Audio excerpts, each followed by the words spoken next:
Napadayo pa nga kami ng Ugbo, Manila para matikman ito nagsasarapan na overload na seafoods ng King Street Fried. Guys, napanood ko lang naman to kay Kapudrip tapos bigla ako nag-crave kahit napakalakas ng ulan, dinayo ko pa to from Taguig to Ugbo, Manila. At pagdating ko pa nga dito guys, saktong-sakto, piniprepare na nila tong order ng mga customer nila. Grabe guys, naglalakihan mga seafoods ang mga nakalagay sa mga bilao nila. At balita ko pa nga guys, napakamura daw ng mga bilao seafoods sila dito. Isipin mo ba naman guys, sa halagang 299 pesos mo, good for 3 to 4 packs na yan. At dito nga lang yan guys sa may Ugbo, Manila. At ito nga yung King of Street Fried na nag-trending kay Kapudrip at Ewek Mukbang. Grabe nga guys, pagdating namin dito napakalakas ng ulan, pero no problem lang guys, meron silang malaking dining dito na talagang kasya yung buong pamilya mo pati mga tropa mo. At hindi kayo mababasa dito.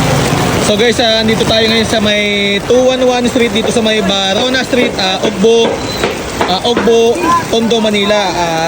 May dinayo nga tayo dito guys na isa nga sa nag-trending dati na King of Street Fried. Ito nga yun guys, so yan.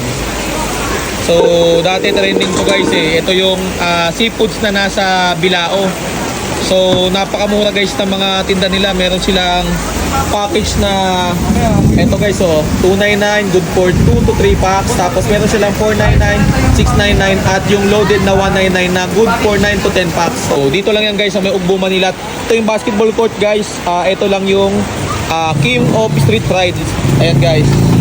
So meron silang maayos na dining guys. Ayan, meron malaki at maayos na dining. At ang malupit pa dito guys, sa harap mo mismo lulutuin yung mga pagkain na in-order mo. Ayan. So makikita mo talaga kung gaano kaayos at gaano kalinis yung pagkagawa ng mga isa-serve sa'yo. Boss, magkano yan boss? Yes sir, ito yung natin, pinaka-overload natin na mukbang dito sir. So nagkakahalaga siya ng 1199 only fried rice soup tsaka drink sir. Good for 10 packs sir. Included niya sir. Meron tayong butterfly squid, boneless bangus, grilled squid, tilapia, fish fillet, buttered mussel, shrimp, rice, ensalada, tsaka buttered corn po. Ayun po ang mga included niya sir sa Good for 10 natin. Ayan, loaded oh. So yes. Sir, anong oras ka nagbubukas dito? Yes sir, starting po tayo dito ng 4 PM hanggang 12 midnight po. Ayun. So ano mga dadayuhin nila dito sir? Dayuhin natin dito sa Tondo, Ugbo sir ang ating mukbang sa may King of Street Fried sir. Then ang ating grilled scallop sir, available din po yan. Then yung ating slushy boss na pinagmamalaki galing Thailand. Ayun. Tingnan ang pangalan mo sir? Sir Jeric sir. Ayan, sa mga naghahanap ng malalupitan na pang mukbang dyan, ito si Sir Jeric.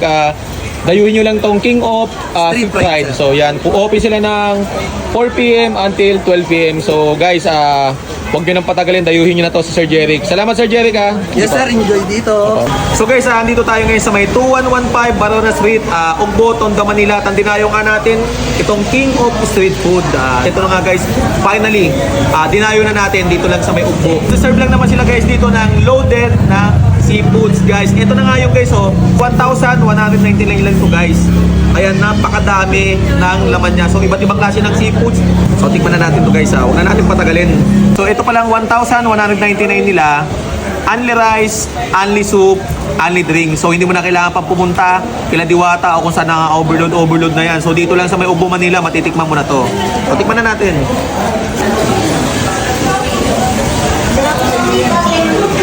Ang sarap ito, crispy. Ang lambot. Crispy yung malambot yung loob.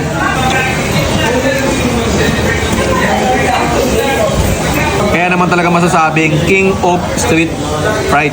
Dahil nga naman napakasarap ng mga seafoods. Sa mga mahilig sa taong yan, no?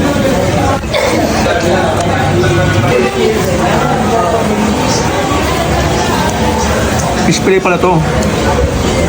Walang tapon to. Lahat masarap. So guys, sa mga gustong dumayo guys, dito lang to sa may King of Street Fried. Located sa may 2115 Barona Street, Tondo, Manila. Nasa tabi lang siya guys ng Paraiso Basketball Court. So Barangay 97. So open sila guys ng 4 PM hanggang 12 PM. Pero mas agahan nyo guys kasi napakadami ng customer nila para matikman nyo tong solid na seafoods.